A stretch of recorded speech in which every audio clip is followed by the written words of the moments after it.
नमस्कार, स्वागत है राज्यसभा टीवी में। आपके साथ मैं हूं अभिलाषा पाठक। आइए शुरुआत करते हैं हेडलाइंस के साथ। आतंकवाद पर लगाम लगाने के लिए केंद्र सरकार का बड़ा फैसला। अलगाववादी संगठन JKLF पर लगाया बैन। आतंकवाद निरोधी कानून के तहत कार्रवाई। कैबिनेट की सुरक्षा समिति की बैठक में फैसला।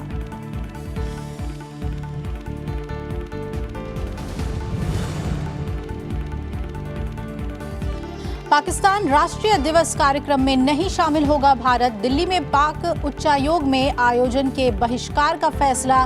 कश्मीर के अलगाववादी नेताओं को बुलाने पर भारत ने जताया ऐतराज।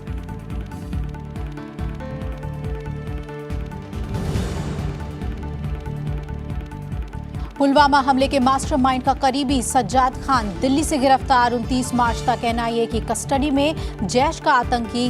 कश्मीर के बारामूला, बांदीपुरा और शोपियां में मुठभेड़ में 7 आतंकी ढेर।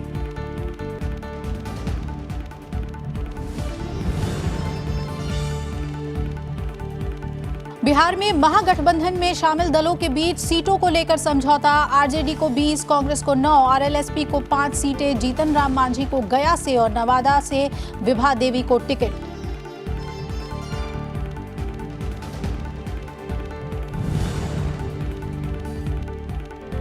और पिछले 17 महीनों में 76,48,000 लोगों को मिला रोजगार। जनवरी में मिली करीब 9 लाख नौकरियां। EPFO का पेरोल डेटा जारी। मौजूदा वित्तीय वर्ष में 80,000 करोड़ रुपए के लक्ष्य से 5,000 करोड़ रुपए ज्यादा विनिवेश।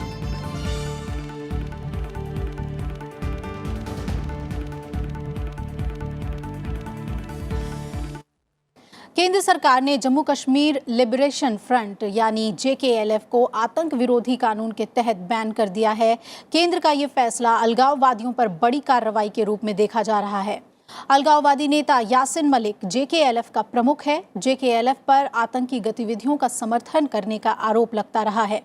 गृह सचिव राजीव गौबा ने JKLF पर बैन की जानकारी देते हुए बताया कि JKLF के खिलाफ कई मामले दर्ज हैं, जिनमें वायुसेना के 4 अधिकारियों की हत्या का मामला और मुफ्ती मोहम्मद सईद की बेटी रुबैया सईद के अपहरण का मामला शामिल है। उन्होंने कहा कि ये संगठन आतंक को बढ़ावा देने के लिए अवैध तरीके से धन मुहैया कराने और चंदा एकत्र कर घाटी में अशांति फैलाने के लिए हुर्रियत के कार्यकर्ताओं और पत्थरबाजों के बीच धन के वितरण और विध्वंसकारी गतिविधियों को बढ़ावा देने के कार्य में भी सक्रिय रूप से लिप्त रहा है।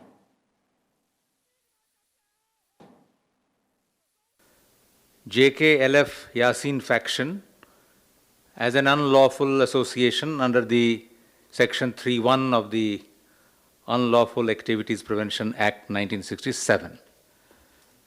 This is in accordance with the policy of zero tolerance against terrorism, which is being followed by the central government. Government is committed to relentlessly pursuing the policy of curbing the activities of secessionist organizations, which are a threat to unity and integrity of the country. The National Investigation Agency and Enforcement Directorate are taking strong action against these organizations. प्रवर्तन निदेशालय ने भी अलगाववादी नेताओं पर शिकंजा कसा। ED ने अलगाववादी नेता सैयद अली शाह गिलानी पर 14,40,000 रुपए का जुर्माना लगाया है और ये जुर्माना इसलिए लगाया गया है क्योंकि शाह के पास 10,000 अमेरिकी डॉलर की अवैध विदेशी मुद्रा थी। खबर के मुताबिक विदेशी मुद्रा रखकर गिलानी ने फेमा अधिनियम का उल्लंघन किया है। विदेशी मुद्रा जब्त कर ली गई है और जानकारी के अनुसार ED यासिन मलिक पर भी जुर्माना लगाने जा रहा है। मलिक पर भी अवैध विदेशी मुद्रा रखने का आरोप है और उसकी भी जब्ती की जाएगी। मलिक के खिलाफ ED की कार्रवाई जारी है। दिल्ली पुलिस को बड़ी कामयाबी मिली है। दिल्ली पुलिस की स्पेशल सेल ने जैश ए मोहम्मद के आतंकी सज्जाद खान को गिरफ्तार कर लिया है। सज्जाद की गिरफ्तारी दिल्ली पुलिस स्पेशल सेल की टीम ने गुरुवार रात की। आतंकी सज्जाद खान पुलवामा आतंकी हमले के मास्टरमाइंड मुदस्सिर अहमद का करीबी था। मुदस्सिर को भारतीय सुरक्षा बलों ने पिछले महीने मार गिराया था। पुलिस ने सज्जाद को दिल्ली के पटियाला हाउस कोर्ट में पेश किया। कोर्ट ने पकड़े गए आतंकी को 29 मार्च तक NIA की कस्टडी में भेज दिया है।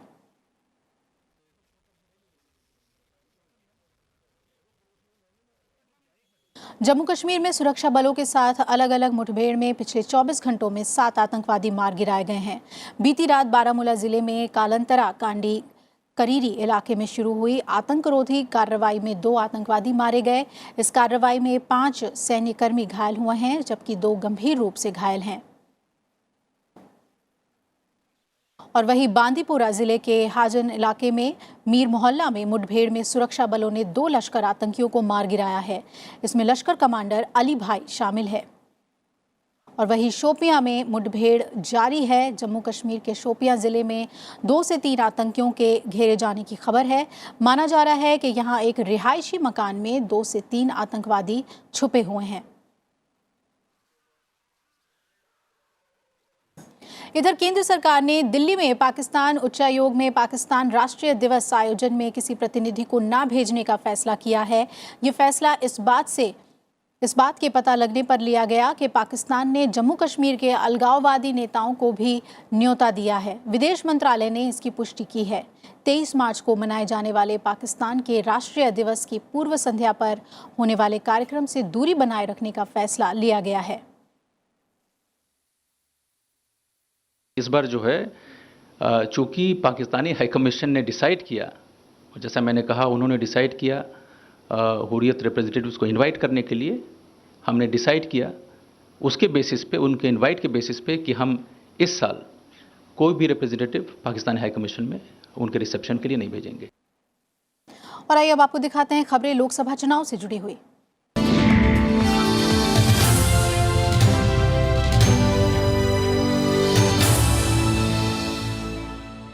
लोकसभा चुनाव के लिए बिहार में महागठबंधन की सीटों के बंटवारे का ऐलान हो गया है। बिहार की 40 सीटों में से 20 सीटों पर राष्ट्रीय जनता दल, 9 सीटों पर कांग्रेस, 5 सीटों पर रालोसपा और 3 पर हिंदुस्तानी आवाम मोर्चा अपने उम्मीदवार उतारेगी। इसके अलावा वीआईपी को 3 सीटें और राजद कोटे से 1 सीट सीपीआई माले को मिली है। महागठबंधन ने पहले चरण की सीटों के लिए उम्मीदवारों के नाम का ऐलान कर दिया है। गया से हिंदुस्तानी आवाम मोर्चा के जीतन राम मांझी चुनाव मैदान में है। नवादा में आरजेडी की ओर से विभा देवी को उम्मीदवार बनाया गया है, जबकि जमुई लोकसभा सीट से आरएलएसपी के भूदेव चौधरी को प्रत्याशी घोषित किया गया है। और औरंगाबाद से हिंदुस्तानी आवाम मोर्चा के ही उम्मीदवार उपेंद्र प्रसाद को टिकट दी गई है।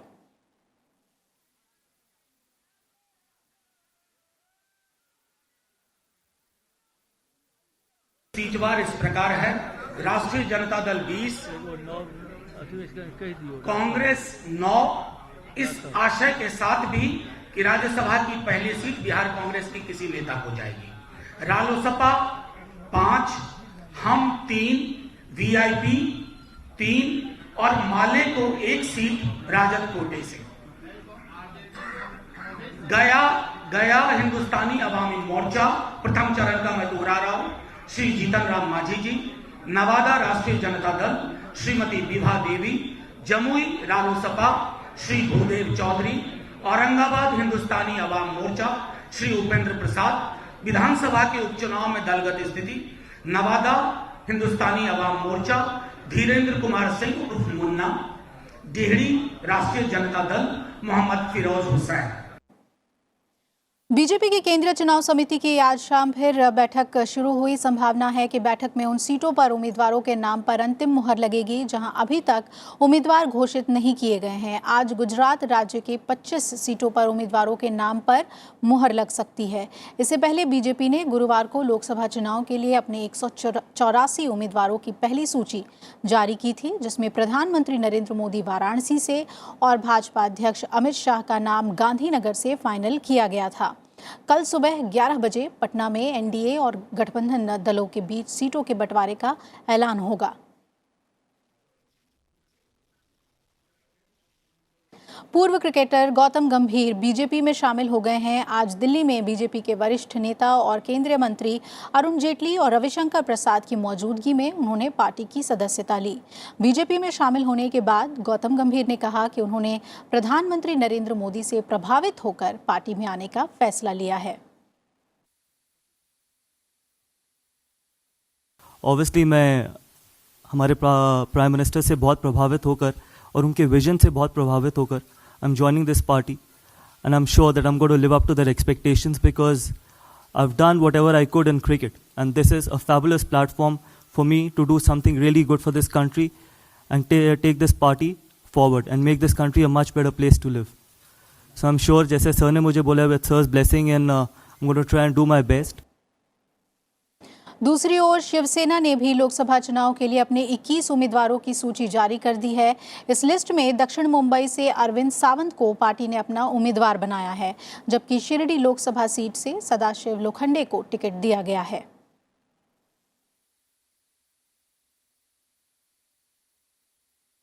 शिवसेना भाजपा के उम्मीदवारों की जो सूची है जारी कर दी गई है।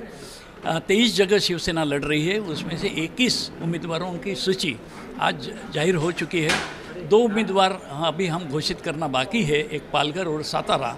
ये दोनों नामों की घोषणा 2 दिनों में हो सकता है, रविवार को ये जाहिर हो जाएंगे। लोकसभा चुनाव के लिए बीएसपी अध्यक्ष मायावती ने पार्टी के उम्मीदवारों की पहली सूची जारी कर दी। पहली सूची के तहत यूपी के 11 लोकसभा सीटों पर उम्मीदवारों के नाम का ऐलान कर दिया गया है।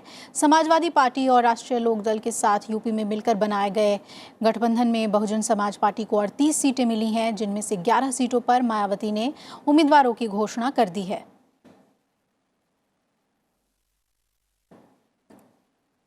और दूसरी ओर समाजवादी पार्टी अध्यक्ष अखिलेश यादव ने गाजियाबाद सीट पर बसपा के पूर्व विधायक सुरेश बंसल को पार्टी की सदस्यता दिलाते हुए इस सीट से सपा का प्रत्याशी घोषित कर दिया है। पहले गाजियाबाद सीट पर समाजवादी पार्टी की तरफ से पूर्व विधायक सुरेंद्र कुमार शर्मा उर्फ मुन्नी शर्मा को उम्मीदवार बनाया गया था।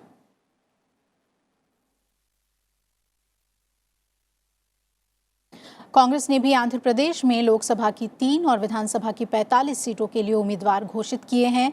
पार्टी महासचिव मुकुल वासनिक की ओर से जारी सूची के मुताबिक पार्टी ने आंध्र प्रदेश में विशाखापट्टनम लोकसभा क्षेत्र से रमना कुमारी पेद्दा, विजयवाड़ा से एन नरसिंह राव और नांदयाल से लक्ष्मी नरसिंह यादव को टिकट दिया है।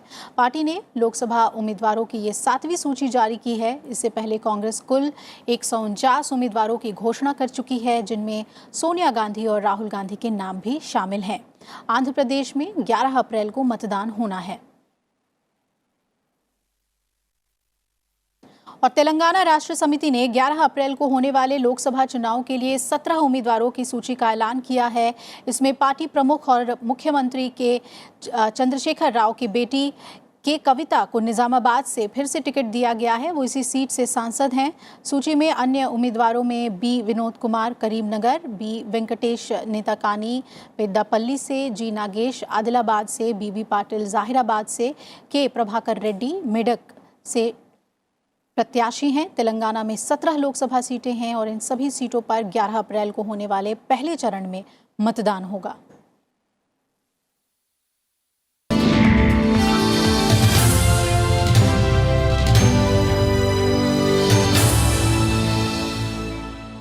यहाँ पर रुकते हैं एक ब्रेक के लिए, फौरन हाजिर होंगे, बने रहिए हमारे साथ।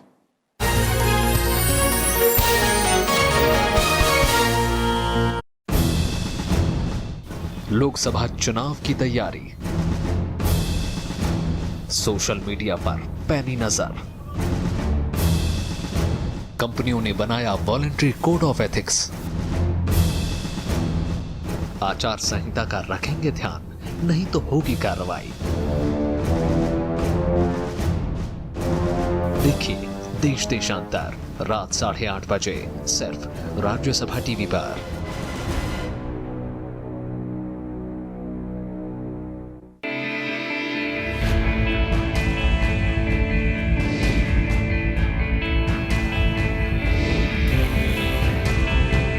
हर वो आर्थिक फैसला या नीति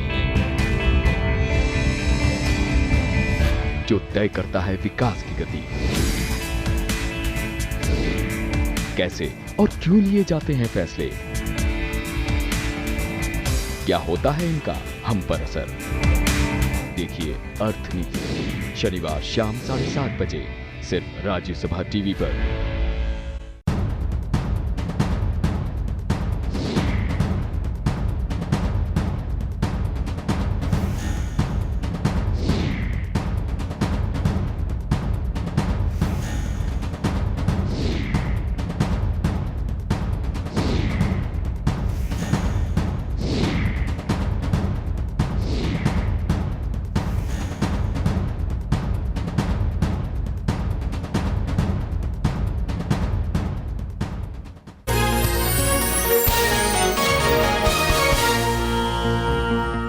ब्रेक के बाद स्वागत है आपका। पुलवामा हमले और पाकिस्तान में भारतीय वायुसेना की कार्रवाई को लेकर ओवरसीज कांग्रेस के अध्यक्ष और गांधी परिवार के करीबी सैम पित्रोदा के बयान को प्रधानमंत्री नरेंद्र मोदी ने शर्मनाक बताया है। प्रधानमंत्री मोदी ने तंज कसते हुए कहा कि कांग्रेस की तरफ से उनके सबसे विश्वसनीय सलाहकार और निर्देशक सैम पित्रोदा ने पाकिस्तान नेशनल डे का शुभारंभ कर दिया है। प्रधानमंत्री ने ट्वीट कर कहा कि कांग्रेस देश की सेनाओं पर सवाल खड़े कर रही है। उन्होंने कहा कि कांग्रेस राजघराने के वफादार ने मान लिया है कि कांग्रेस आतंकी ताकतों को जवाब नहीं देना चाहती थी। प्रधानमंत्री ने कहा कि ये न्यू इंडिया है और हम आतंकवाद को उसी भाषा में जवाब देंगे जो उसे समझ में आती है। और उधर प्रधानमंत्री मोदी ने समाजवादी पार्टी नेता रामगोपाल यादव को भी उनके बयान पर घेरते हुए कहा कि विपक्ष आतंकवाद का समर्थन करने और सशस्त्र बलों से सवाल करने का आदी हो गया है। रामगोपाल यादव के बयान को उन्होंने सबकी बेइज्जती बताया। उन्होंने कहा कि ये सबकी बेइज्जती है जिन्होंने कश्मीर को बचाने के लिए अपनी जान दे दी। ये हमारे शहीदों के परिवारों का अपमान है। प्रधानमंत्री मोदी ने कहा कि विपक्षी दल बार बार सेना की बेइज्जती करते हैं। उन्होंने अपील की कि देशवासियों को इन लोगों से उनके बयान पर सवाल पूछना चाहिए। उन्हें बता दें कि 130 करोड़ लोग उन्हें माफ़ नहीं करेंगे। पूरा भारत हमारी सेना के साथ है और जनता माफ़ नहीं करेगी। इन सबके बीच बीजेपी अध्यक्ष अमित शाह ने एयर स्ट्राइक को लेकर कांग्रेस नेता के रुख की आलोचना की है। कई बीजेपी नेताओं ने भी सैम पित्रोदा के बयान की आलोचना की।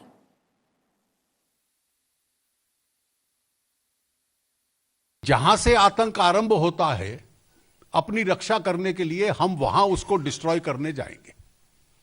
सर्जिकल स्ट्राइक भी यही थी और एयर स्ट्राइक्स भी यही थी। दुनिया का एक देश ऐसा नहीं है कि जिसने इसकी निंदा की हो। हमारे दोनों ऑपरेशन सफल हुए। हमने सिर्फ टेररिज्म पे अटैक फोकस किया और सफल होकर वापस आए और पूरी दुनिया ने हमारा समर्थन किया। अब आज का यह बयान श्री सैम पित्रोदा का यह दिखलाता है कि उनका मानना यह है कि यह गलत किया हमने। वित्त मंत्री अरुण जेटली ने ब्लॉग लिखकर बीते 5 सालों में लोगों को अपनी सरकार की उपलब्धि गिनवाई। वहीं विपक्ष और यूपीए पर जमकर निशाना साधा। वित्त मंत्री अरुण जेटली ने कहा है कि आदतन प्रतिकूल बातें करने वालों के 3 मुद्दों भगवा आतंकवाद, गोधरा कांड और नीरव मोदी मामले में पर शुरू किए गए फर्जी अभियान एक ही दिन में धाराशायी हो गए। समझौता एक्सप्रेस धमाका मामले में विशेष अदालत ने बुधवार को संयुक्त प्रगतिशील गठबंधन सरकार की भगवा आतंकवाद की सोच को खारिज कर दिया। दूसरी तरफ गोधरा कांड में अदालत ने एक और व्यक्ति को दोषी ठहराया। इसके अलावा भगोड़े हीरा कारोबारी नीरव मोदी के मामले में लंदन पुलिस ने उसे गिरफ्तार कर अदालत में पेश किया, जिसने उसे जेल भेज दिया। ये तीनों घटनाक्रम एक ही दिन में सामने आए हैं। अरुण जेटली ने 3 झूठे अभियान एक ही दिन में हुए धाराशायी शीर्षक से लिखे अपने ब्लॉग में कहा है कि सच और झूठ में एक बुनियादी फर्क यही होता है कि सच सबको साथ रखता है जबकि झूठ अलग थलग पड़ जाता है। आदतन प्रतिकूल बातें करने वालों के हर झूठे अभियान की कुछ समय बाद आखिर सच्चाई सामने आ ही जाती है। चुनाव जनादेश हो या फिर न्यायिक प्रक्रिया, ये अंतिम फैसला सुनाते हैं। सरकार ने चालू वित्त वर्ष में विनिवेश के तय लक्ष्य को पार कर लिया है। वित्त मंत्री अरुण जेटली ने ट्वीट कर बताया कि मौजूदा वर्ष में अब तक विनिवेश से 85,000 करोड़ रुपए जुटाए जा चुके हैं, जो लक्ष्य से 5,000 करोड़ रुपए ज्यादा हैं। सरकार ने सीपीएसई ईटीएफ की 5वीं किश्त से 9,500 करोड़ और आरईसी पीएफसी सौदे से 14,500 करोड़ रुपए जुटाए हैं। अगले वित्त वर्ष के लिए विनिवेश का लक्ष्य 90,000 करोड़ रुपए तय किया गया है।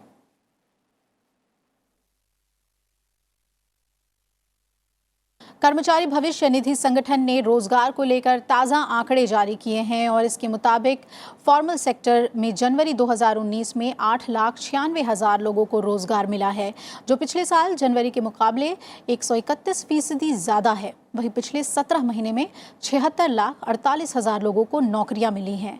ये आंकड़े सितंबर 2017 से जनवरी 2019 के बीच के हैं। ईपीएफओ अप्रैल 2018 से हर महीने ये आंकड़े जारी कर रहा है।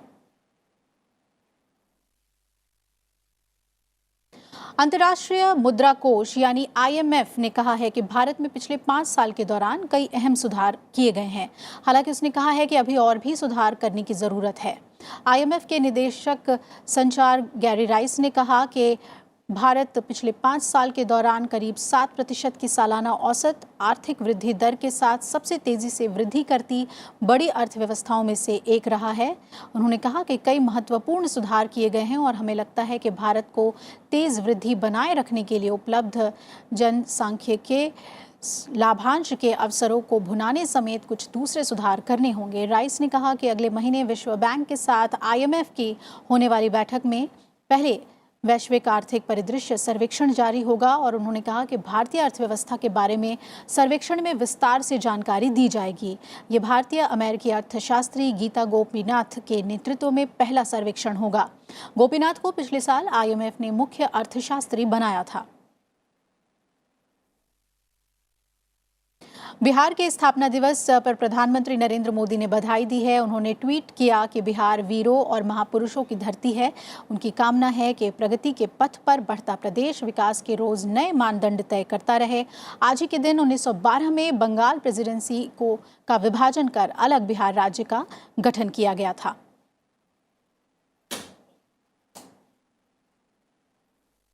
उपराष्ट्रपति एम वेंकैया नायडू ने युवा प्रतिभाओं को बढ़ावा देने के लिए अनुसंधान सुविधाएं, वित्तीय सहायता मुहैया कराने की सलाह दी है। उन्होंने प्राचीन भारतीय परंपराओं, चिकित्सा, विज्ञान, आयुर्वेद, योग, भारतीय कला, नृत्य और पाक कला पर युवाओं के लेख और शोध पत्र प्रकाशित करने के लिए उचित मंच मुहैया कराने की जरूरत बताई। उपराष्ट्रपति ने कहा कि इस तरह के एकेडमिक शोध को संकलित करने से वर्तमान और आने वाली पीढ़ियों को मदद मिलेगी। उन्होंने आज दिल्ली में पुरातत्वविद बीबी लाल पर किताब का विमोचन करते हुए ये बात कही और कहा कि ये देश की महान विरासत, पुरातत्व कौशल, विविध संस्कृति और परंपरा के बारे में युवा पीढ़ी को जानकारी देने में अहम भूमिका निभाएगी।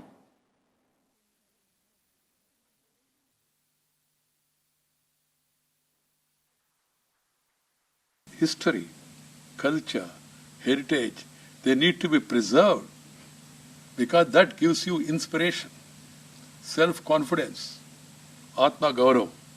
That's what is missing in our public life to some extent. This is our weakness. This is because of colonial rule. We must come out of that mindset. Yes, there has to be discussion, there has to be debate. You must have argument and counter-argument. He says Mahabharata is having evidence. Let us discuss whether there is evidence or not. Is it a myth or not?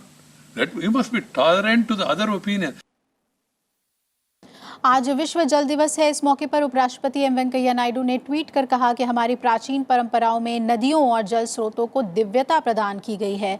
उन्होंने नदियों और जल स्रोतों को शहरी और औद्योगिक प्रदूषण से मुक्त रखने की अपील की।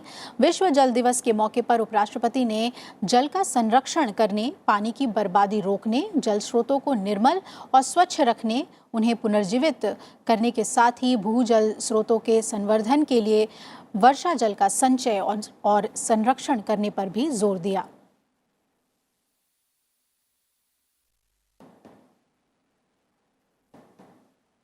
राष्ट्रपति रामनाथ कोविंद 25 मार्च से 2 अप्रैल के बीच क्रोएशिया, बोलोविया और चिली की यात्रा पर रहेंगे। यात्रा के पहले पड़ाव में वो 25 मार्च से 28 मार्च तक क्रोएशिया का दौरा करेंगे। विदेश मंत्रालय ने इसकी जानकारी दी है। Rashtrapati ji will be visiting Croatia from 25 to 28 March, Bolivia from 28 to 30th March, and Chile from 30th March to 2nd April. Rashtrapati ji will be in Croatia, as I stated, from 25 to 28 March, and on the first ever visit of a head of state from India. We've had one visit from Croatian side, the President of Croatia, Mesic. He visited India in 2002. So this is a high-level visit taking place between the two countries after 17 years. और इसी के साथ इस bulletin में फिलहाल इतना ही। जुड़े रहिए राज्यसभा टीवी के साथ। नमस्कार।